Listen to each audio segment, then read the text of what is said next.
Hi అండి. అందరికీ నమస్కారం. నేను మీ గీత. ప్రియసఖుడు పార్ట్ 4 ముందు భాగాలు చూసి ఇది చూడండి. అయ్యగారు, సరే నేను పోతున్నా, రేపటి నుండి మీరు చెప్పినట్టే వస్తాడులేండి. మా తాతయ్య డబ్బులిస్తే వాటిని తీసుకుని మెల్లగా జేబులో పెట్టుకుని వాళ్ళ నాన్న వెళ్ళిపోయాడు. వాళ్ళ నాన్న వెంట గోపి కూడా వెళ్ళాడు.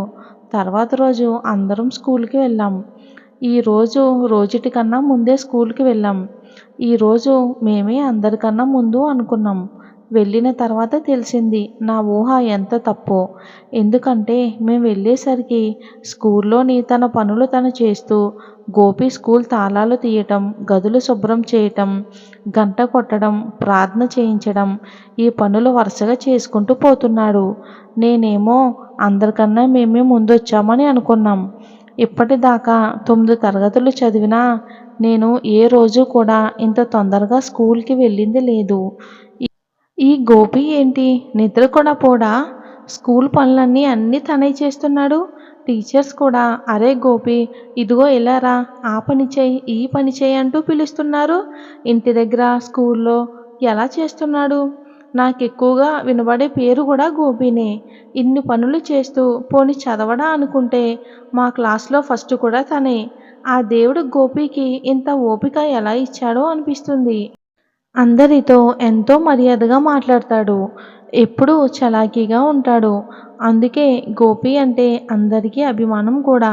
మా స్కూల్లో టీచర్స్ రోజు ఎవరో ఒకరు సెలవుల్లోనే ఉంటారు. అయితే ఈరోజు మాత్రం అందరూ వచ్చినట్లున్నారు. గ్యాప్ లేకుండా అన్ని క్లాసులు దంచేశారు. అందరికీ ఎలా ఉందో తెలియదు కానీ నాకు మాత్రం బ్రెయిన్ బయటకు వచ్చేలా ఉంది. సాయంత్రానికల్లా తలనొప్పి వచ్చింది. తలనొప్పితోనే ఇంటికి వెళ్ళి స్నానం చేసి గోపి ఏం చేస్తున్నాడో చూద్దామని మా మేడ మీదకి వెళ్ళాను. పాపం గోపి పుస్తకాలు పక్కన పెట్టి అంట్లు తోముతున్నాడు. ఇంతలో మా అమ్మమ్మ పిలిస్తే కిందకి వెళ్ళాను. మా అమ్మమ్మ అందరికీ తినడానికి చెకోడీలు, అరిసెలు అలా ఒక్కో ప్లేట్లో పెట్టుకుని వచ్చింది. మిగిలిన వారు వాటిని తింటున్నారు. నేను మాత్రం తింటున్నట్టు నటించి వాటిని ఒక పేపర్లో చుట్టి అందులో దాచాను. పాపం తర్వాత గోపికి ఇద్దామని. మామయ్య పిల్లలంతా రాసుకుంటున్నారు. నేను కూడా ఏదో ఒకటి రాద్దామని బుక్ తీశాను. కానీ రాస్తేనేగా నాకేమీ రాయాలనిపించలేదు. గోపి ఎప్పుడు వస్తాడా అని ఎదురు చూస్తూ గుమ్మం వైపు, పుస్తకం వైపు మార్చి మార్చి చూస్తున్నాను. చిన్నగా మా మేనమామ కూతుర్ని కదిలిద్దామని తనకి లెక్కలంటే భయం. అందుకని ఒక కష్టమైన లెక్క చూపించి ఇది నాకు అర్థం కాలేదు చెప్పవా అన్నా.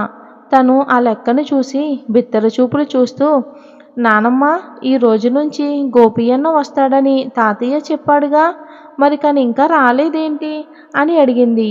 నీకేంటి, పని పాట చేయటానికి ఇంట్లో పనోళ్ళు ఉన్నారు, మీ అమ్మ వాళ్ళు ఉన్నారు, కానీ వాడికి ఎవరున్నారు?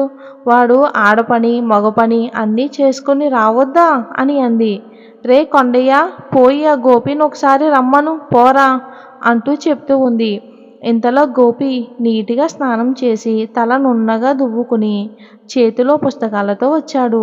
రే గోపి, నీకు నిండు నూరేళ్ళరా, రా, ఇప్పుడే నీ గురించి అంటున్నా, ఇంతలో వచ్చావు. అమ్మమ్మకు గోపి దండాలు పెట్టి మాకు కొంచెం దూరంలోనే కూర్చుని ఉన్నాడు. ఇంతలో మా తాతగారు కూడా అక్కడ కుర్చీ వేసుకుని కూర్చున్నారు. రే గోపి, ఒకసారి నువ్వు భక్త ప్రహ్లాదంలోని పద్యం చెప్పరా, ఒకసారి వినాలని ఉంది. గోపి లేచి చేతులు కట్టుకుని పద్యాన్ని పాడాడు. నాకు ఒక్క ముక్క కూడా అర్థం కాలేదు. ఆ పదాలు కూడా నోరు తిరిగేలా లేవు. నేను ఎప్పుడో చిన్నప్పుడు చెప్పిన పద్యాన్ని ఎంత బాగా గుర్తుంచుకున్నావరా గోపి అని తనని మెచ్చుకున్నాడు. చూసావా మహా, నువ్వు కూడా ఇలాగే నేర్చుకోవాలి, సరేనా? అలాగే తాతయ్య. సరే మహా, ఒకసారి నీ నోట్బుక్ తీసి నా పేరు రాసి చూపించు అంటే నేను మద్దవయ్య అని రాసి చూపించా. అది చూసి అందరూ నవ్వారు. చూసావుగా గోపి, నువ్వెలాగైనా మహాకి తెలుగు బాగా నేర్పాలి అని వెళ్ళిపోయాడు. గోపి పలకలో మాధవయ్య అని రాసి ఈరోజు తాతగారి పేరు సరిగ్గా రుద్దిరాయి. ఈరోజు నేను తాతగారి పేరు 2వ ఎక్కం నేర్చుకున్నా.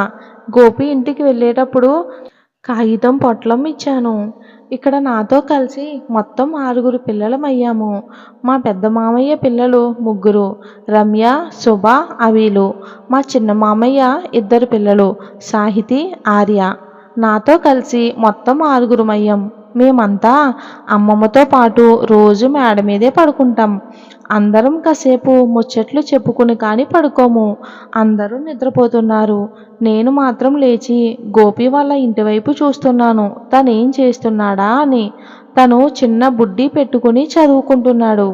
ఇంతలో కావాలని ఒక పెద్ద గావుకాకే వేశాను. అందరూ ఉలిక్కిపడి కంగారుగా నన్నే చూస్తున్నారు. ఇంతలో మా అమ్మమ్మ, ఏమైంది మహా, ఎందుకు అలా అరిచావు అని అంది. అమ్మమ్మ, నాకు నిద్రలో పిచ్చి పిచ్చి కలలు వస్తున్నాయి. పైగా పైనంతా చీకటిగా ఉండేసరికి నాకు ఇంకా భయం ఎక్కువవుతుంది. అందుకే అమ్మమ్మ నేను కింద పడుకోమనేది.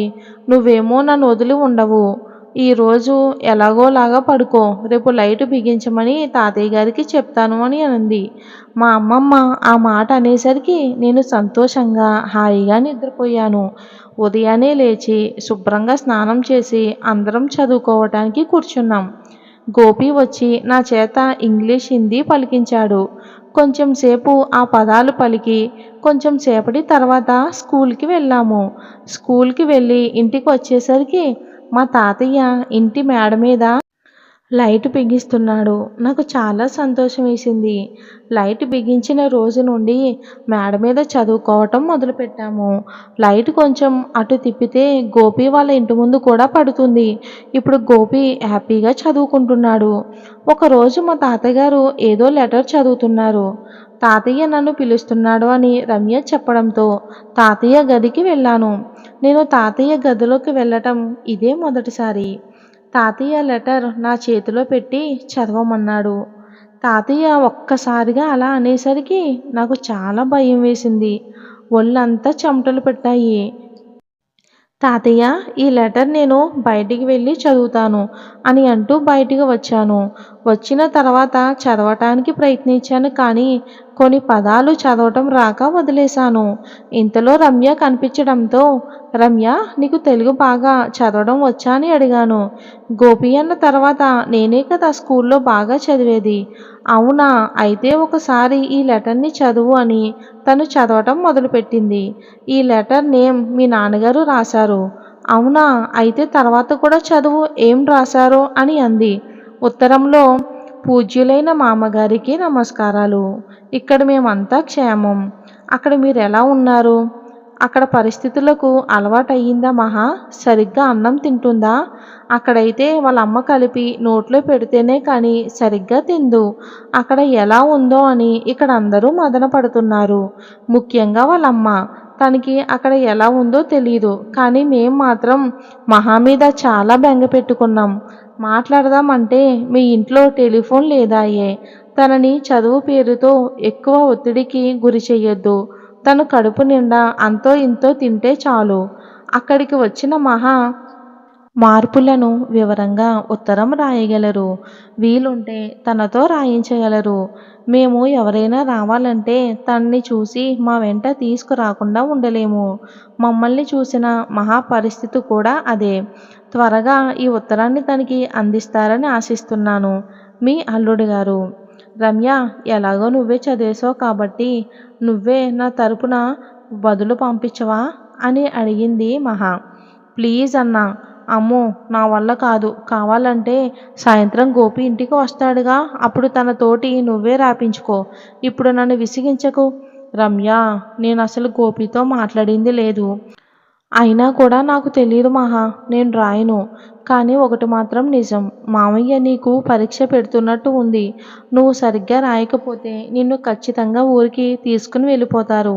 నువ్వు ఇక్కడే ఉండాలి అనుకుంటే బాగా కాకపోయినా లెటర్ రాసేలాగైనా చదివితే మంచిది. నేను ఏడుపు మొహం పెట్టా.